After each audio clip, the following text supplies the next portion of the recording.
I suppose that some of you have read a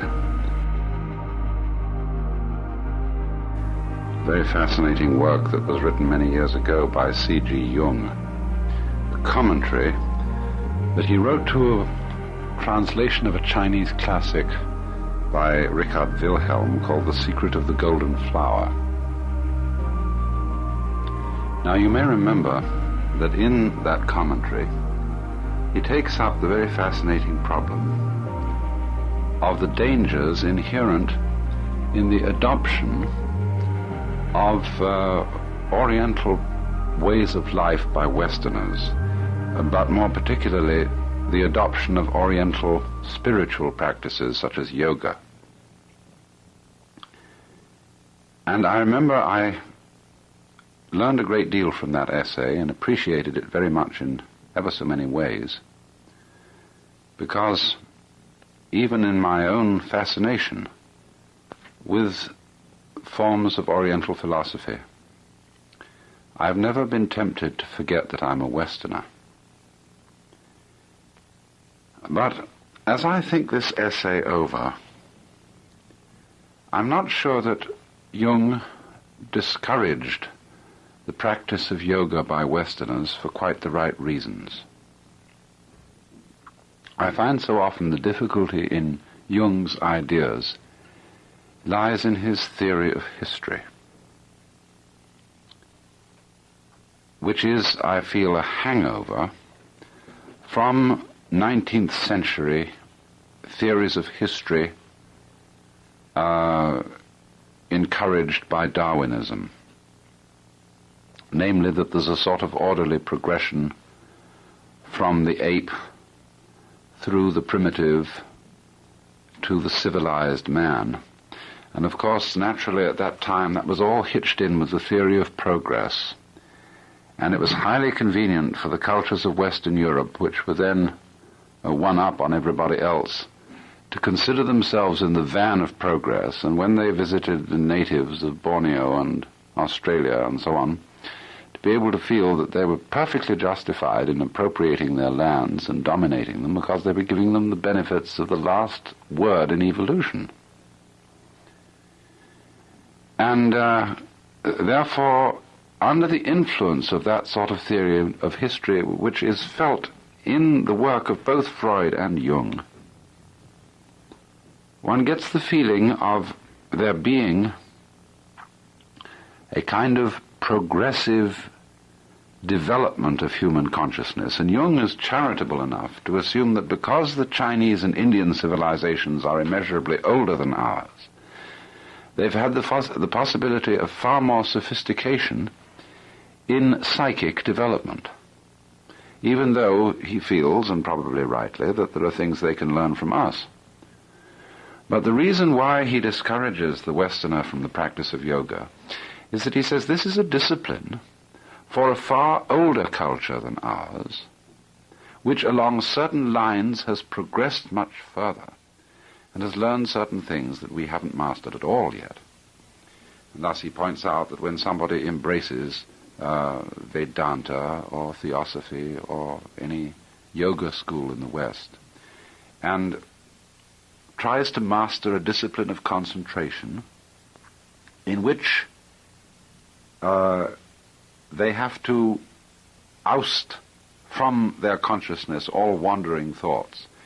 He says that this for a Westerner may be a very dangerous thing indeed, because just exactly what the Westerner may need to do is to allow free rein to his wandering thoughts and his imagination and his fantasy, because it's only in this way that he can get in touch with his unconscious, and that his unconscious will not leave him in peace until he gets in touch with it.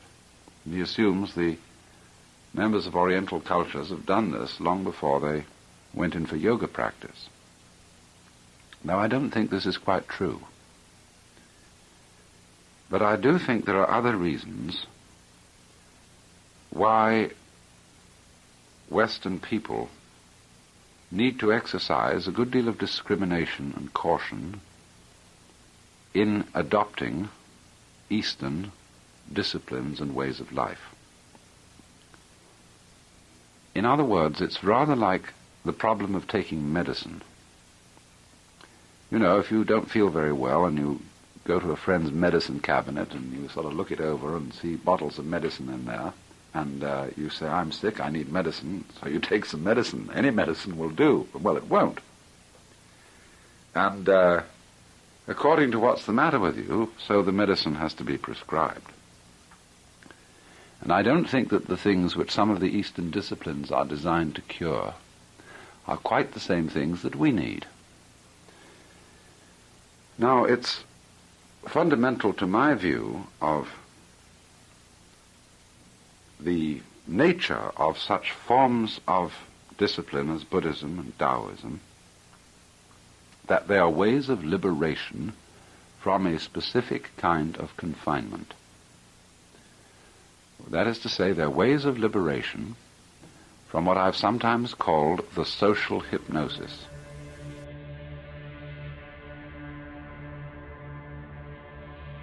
The nature of such forms of discipline as Buddhism and Taoism, that they are ways of liberation from a specific kind of confinement. That is to say, they're ways of liberation from what I've sometimes called the social hypnosis. In other words, every culture, every society, as a group of people in communication with each other, has certain rules of communication. And from culture to culture, these rules differ in just the same way that languages differ. And a culture can hold together on very, very different kinds of rules. I won't say any kinds of rules, but very different kinds of rules, always provided that the members agree about them, whether they're forced to agree, whether they agree tacitly, or whatever the reason may be. And these rules are, in a way, very much like the rules of a game. In other words, take a game like chess. You can have the kind of chess we play with an 8-square board, or you can have a kind of chess that the Japanese play with a 9-square board. It doesn't make any difference so long as you both play on the same board and by the same rules. But since this is chess as a game, and in the same way the development of human cultures is also in a way a game, that is to say, it's the elaboration of a form of life. And the fun of it, in a way, is the fun of elaborating it in just some interesting form. That's the same as the fun of a game. The fun of a game is it has a certain interest. But it doesn't follow that the rules of the game correspond to the actual structure of human nature or to the laws of the universe. But because in every culture it's necessary to impress upon especially its younger members that these rules jolly well have to be kept, they are usually in some way or other connected with the laws of the universe and given some sort of divine sanction. And there are indeed cultures in which the senior members of the group realize that that's a hoax, that that's as if it's made up and is done to terrify the young, and when they become senior members of the culture themselves, they see through the thing, but they don't let on, they keep it quiet. They don't let out to those who are supposed to be impressed that this was really a hoax to get them to behave. Well, anyway,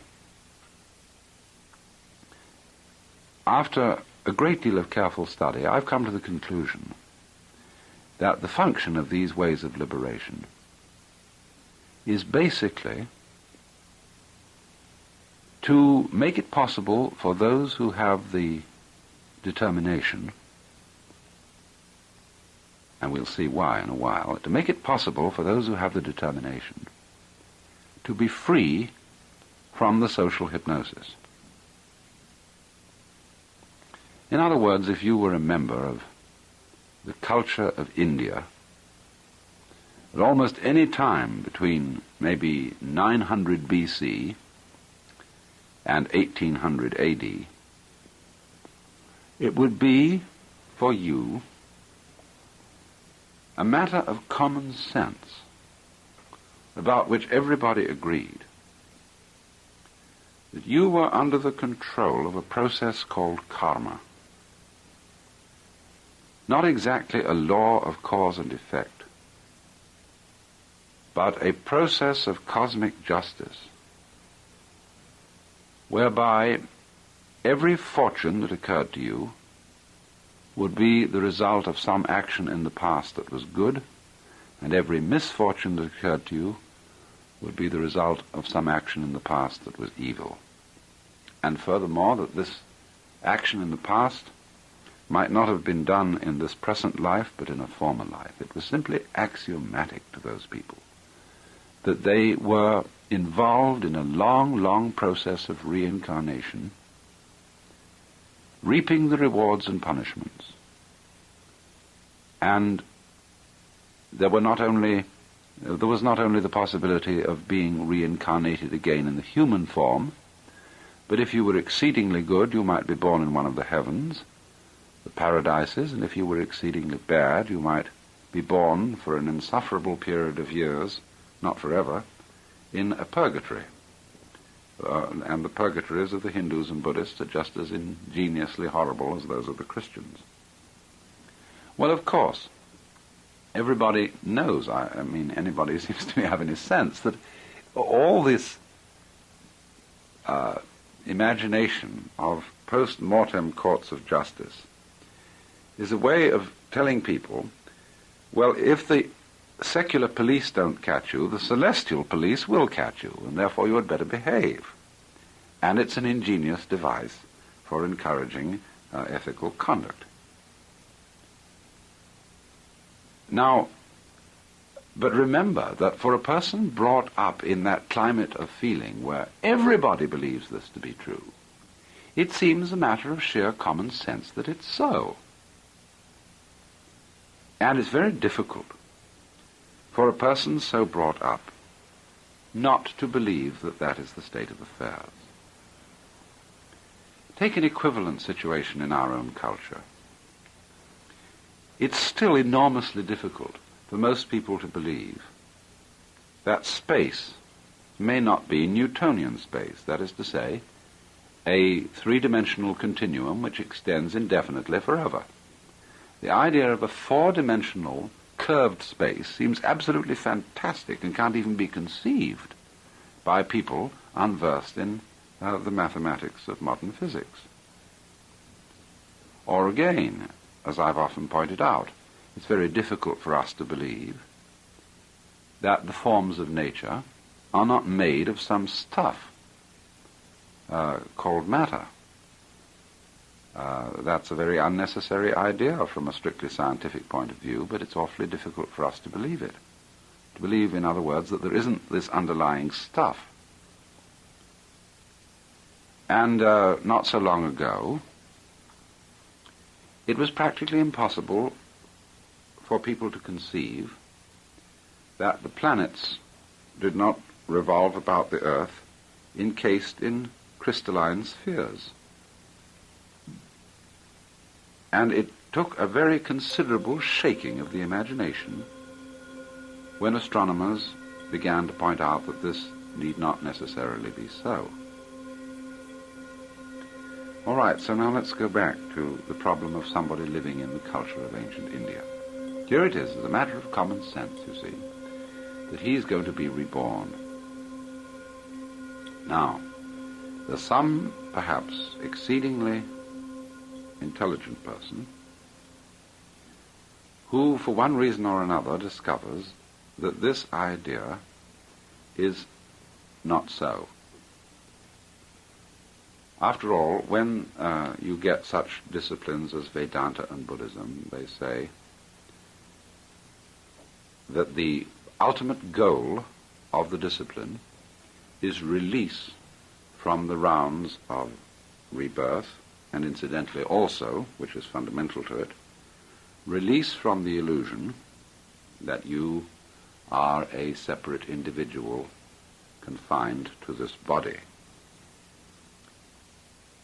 But so far as both of these things are concerned, they also say that the person who is liberated from the round of rebirth, as well as from the illusion of being an ego, sees, when he is liberated, that the process of rebirth and the whole cosmology of reincarnation and karma, as well as the individual ego, are in a way illusions.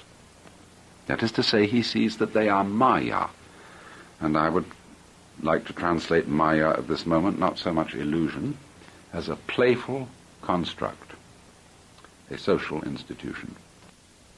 So he sees, you see, that those things are not so. They are only pretended to be so.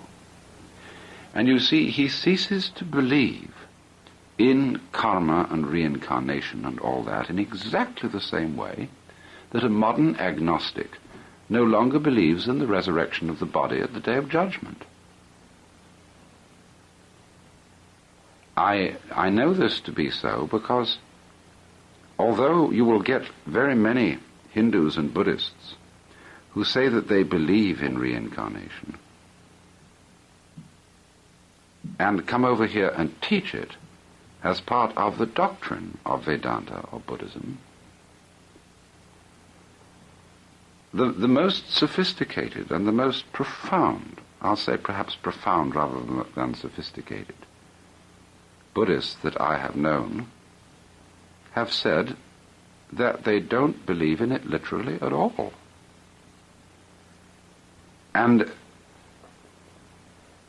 so I could say that those who do believe in it simply because it's part of their culture and they've not yet been able to be liberated from it. And so it seems to me very funny indeed when Western people who become interested in Vedanta or Buddhism, that is to say, in forms of discipline to liberate Hindus and Chinese people from certain social institutions, Western people adopt it and then also adopt the ideas of reincarnation and karma from which these systems were designed to liberate them.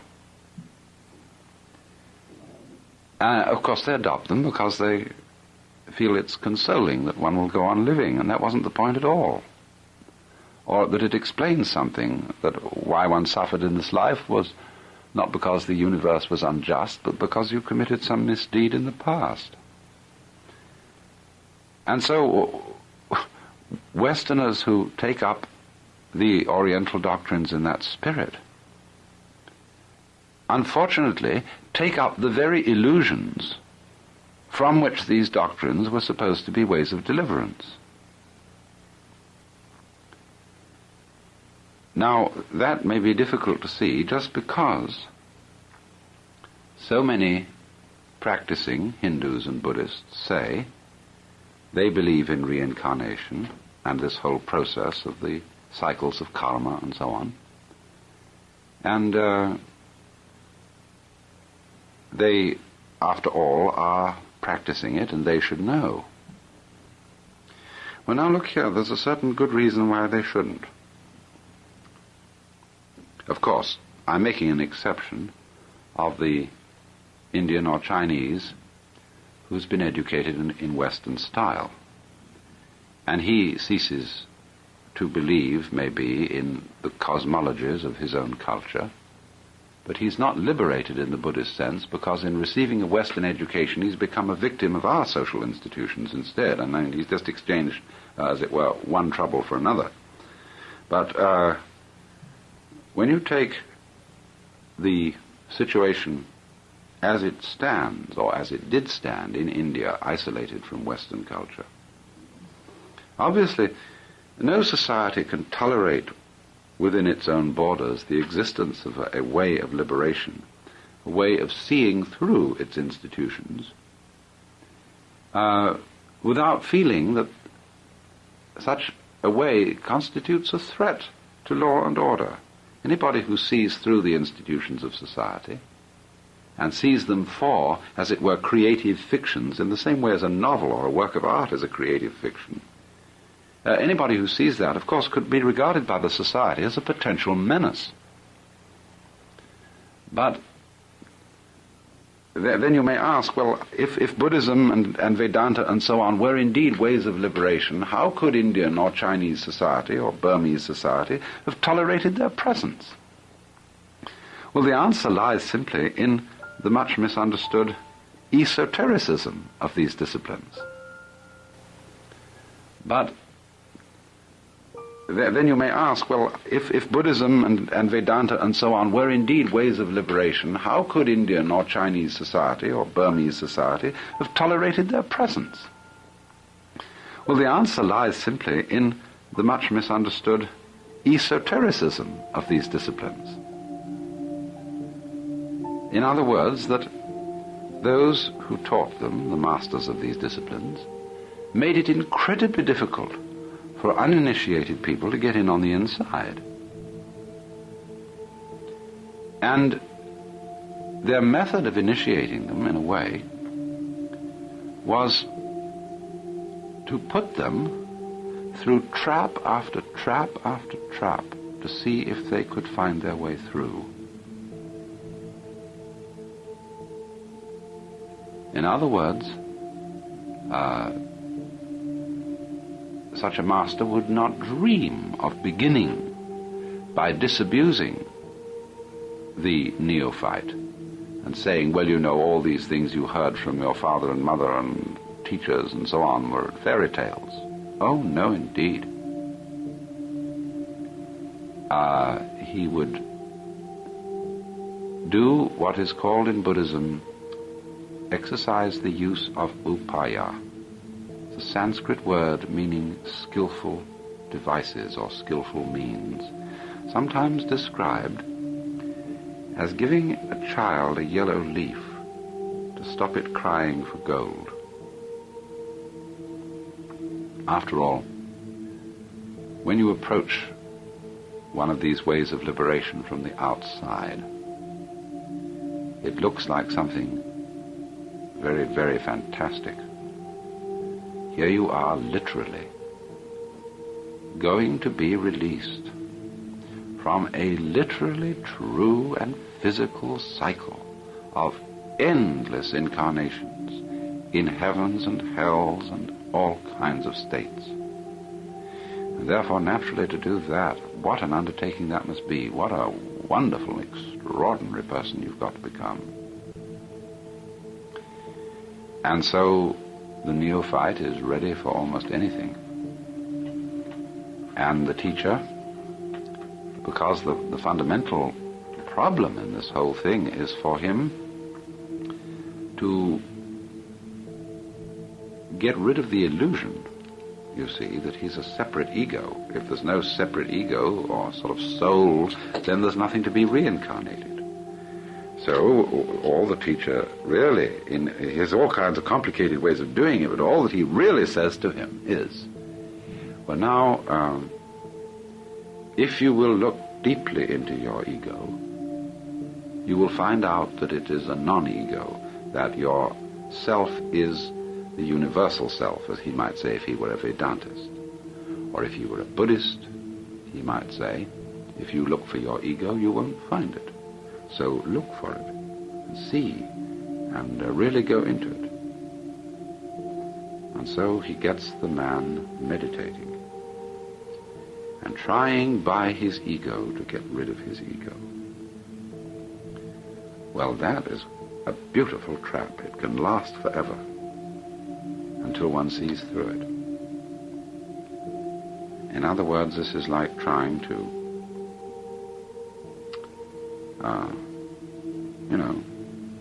sweep the darkness out of a room with a broom. Or it's like, it's worse than that. Zhuangzi rather, had a nice figure for it. Beating a drum in search of a fugitive. That's to say, when the police go out because they've had a telephone call that there's a burglar, they come racing to the house with a siren full blast, and the burglar hears it and runs away. Because, of course, to try and get rid of the ego for one's advantage in some way is an egotistic enterprise, and you can't do it. And so, of course, the student gets to the point where he begins to realize that everything he does to get rid of his ego is egotistic. And this is the kind of trap in which the teacher gets him. Until, of course, he comes to the point of seeing that his supposed division from himself into, say, I and me, the controlling part of me and the controlled part of me, the knower and the known and all that, is phony. There is no way of standing aside from yourself, in other words, and, as it were, changing yourself in that way. But he discovers this finally. At the same time, he discovers, almost at the last minute, you might say, the fallacy, or rather the fantasy nature, the game-like nature of the system of cosmology which has existed to, as it were, underpin or give the basic form of the social institutions of his particular culture or society. In other words, you may put it in another way. One of the basic things which all social rules of convention conceal is what I would call the fundamental fellowship between yes and no. Say, in the Chinese symbolism of the positive and the negative, the yang and the yin. You know, you've seen that symbol of them together like two interlocked fishes. Well, the great game, the whole pretense of most societies that these two fishes are involved in a battle. There's the up fish and the down fish, the good fish and the bad fish. And there's out for a killing. And the white fish is one of these days going to slay the black fish. But when you see into it clearly, you realize that the white fish and the black fish go together. They're twins. They're really not fighting each other, they're dancing with each other. That, you see, though, is a difficult thing to realize in a set of rules in which yes and no are the basic and formally opposed terms. When it is explicit in a set of rules that yes and no, or positive and negative, are the fundamental principles, it is implicit but not explicit that there is this fundamental bondage or fellowship between the two. But the fear is, you see, that if people find that out, they won't play the game anymore. Supposing a certain social group finds out that its enemy group, which it's supposed to fight, is really symbiotic to it. That is to say, the enemy group fosters the survival of the group by pruning its population. We'd never do to admit that.